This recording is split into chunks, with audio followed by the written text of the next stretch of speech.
Jamie দিদি, তুমি আমাদের এমন দারুণ একটা ম্যাচ উপহার দিয়েছ। সত্যি বলতে কি আমার ভাষা হারিয়ে গেছে। আমি সবসময় তোমার জন্য দোয়া করব। অস্ট্রেলিয়াকে উড়িয়ে দিয়ে বিশ্ব রেকর্ড গড়া ম্যাচে সেঞ্চুরি হাঁকানো জেমিমা রড্রিগেজকে নিয়ে এভাবেই প্রশংসায় ফেটে পড়েন বাংলাদেশের পেসার মারুফা আক্তার। বৃহস্পতিবার অস্ট্রেলিয়ার দেওয়া ৩৩৯ রানের পাহাড় সম লক্ষ্য জেমিমা রড্রিগেজের অনবদ্য ১২৭ রানের অপরাজিত ইনিংসের ভর করেই ৫ উইকেটের জয় নিয়ে মাঠ ছাড়ে হারমানপ্রীত কৌরের দল। নারী বিশ্বকাপের দ্বিতীয় সেমিফাইনালের এই ম্যাচে ৮৯ রানের কার্যকরী ইনিংস খেলেছিলেন অধিনায়ক হারমানপ্রীত নিজেও। তবুও এই ম্যাচের পুরো লাইমলাইটটি যেন একজন জেমিমাকে ঘিরে।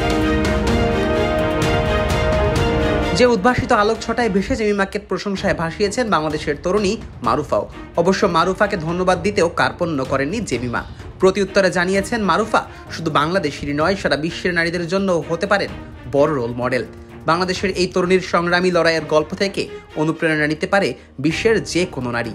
আর যেখানেই হয়তো জিতে গেছে ক্রিকেট, কাঁটাতারের বেড়া পেরিয়ে দুই পার্শ্ববর্তী দেশের দুই নারী ক্রিকেটারই মেতেছেন একে অন্যের প্রশংসায়, যে মুগ্ধতা ছড়িয়ে পড়েছে ২২ গজের বাইরেও।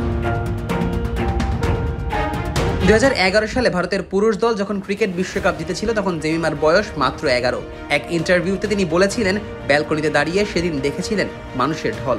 সেদিনই শপথ করেছিলেন একদিন তিনিও তার দেশকে বিশ্বকাপ এনে দেবেন। সেই স্বপ্নেরই যেন এক ধাপ দূরে দাঁড়িয়ে সেদিনের ছোট্ট সেই জেমিমা। ওয়ালটন এসি এক্সচেঞ্জ অফারে এখন যে কোনো ব্র্যান্ডের পুরাতন এসি বদলে নতুন ওয়ালটন এসিতে উপভোগ করুন ২৫% ছাড়। Walton air conditioner, comfort without compromise. এমনকি তার অবিশ্বাস্য ইনিংসের ওপর ভর করেই কিনা রান তারার বিশ্ব রেকর্ড গড়ে শক্তিশালী অস্ট্রেলিয়াকে উড়িয়ে ফাইনালেই উঠে গিয়েছে ভারত।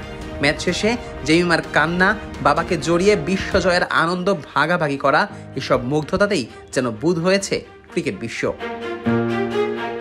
অথচ চলতি নারী বিশ্বকাপে শূন্য রানে শুরু করা জেমিমার প্রথম ৪ ম্যাচের রান ছিল এমন ০, ৩২, ০, ৩৩। যে ব্যাট প্যাচে তাকে বাদ পড়তে হয়েছিল ইংল্যান্ডের বিপক্ষের ম্যাচে।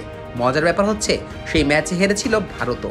আর বিশ্বকাপের মঞ্চে দল থেকে বাদ পড়ো দমে না যাওয়া জেমিমা ঠিক তার পরের ম্যাচেই নিউজিল্যান্ডের বিপক্ষে অপরাজিত ৭৬ রানের ইনিংস খেলে দলকে ম্যাচ জিতিয়েই মাঠ ছেড়েছিলেন। আর অজিদের বিপক্ষে যেন পৌঁছে গেলেন অমরত্বের চূড়াতেই। আর জেমিমার এমন পারফরমেন্সে মুগ্ধ বাংলাদেশি মারুফা তার ইনস্টাগ্রামে লেখেন, জেমি দিদি, তুমি আমাদের এমন দারুণ এক ম্যাচ উপহার দিয়েছ। সত্যি বলতে কি আমার ভাষা হারিয়ে গেছে। তবে আমি সবসময় তোমার জন্য দোয়া করব, তুমি যেন তোমার দলকে আরো এগিয়ে নিয়ে যেতে পারো, আরো বড় সাফল্য অর্জন করতে পারো। ফাইনাল ম্যাচের জন্য তোমার প্রতি আমার শুভকামনা ও দোয়া রইল। আর এক সময়ে অভাবের সংসারে বাবার সঙ্গে হাল চাষেও নেমে পড়া মারুফা যে জীবন যুদ্ধে হার না মেনে চলতি নারীদের বিশ্বকাপেই সুইং এর মুগ্ধতায় ভেসেছেন প্রতিপক্ষের থেকেও, সেই বাংলাদেশি পেসারকে উদ্দেশ্য করে জেমিমার প্রতিউত্তরে বলেন, ধন্যবাদ মারুফা, তুমি নিজেও এক অনুপ্রেরণা। তুমি যা করেছো তা শুধু বাংলাদেশের মেয়েদেরই নয়, সারা বিশ্বের মেয়েদেরও অনুপ্রেরণা দিয়েছে।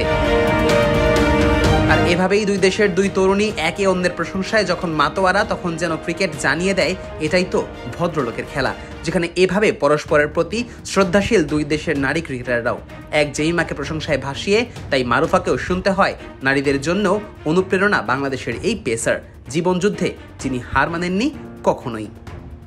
Najmus Sakib, on field.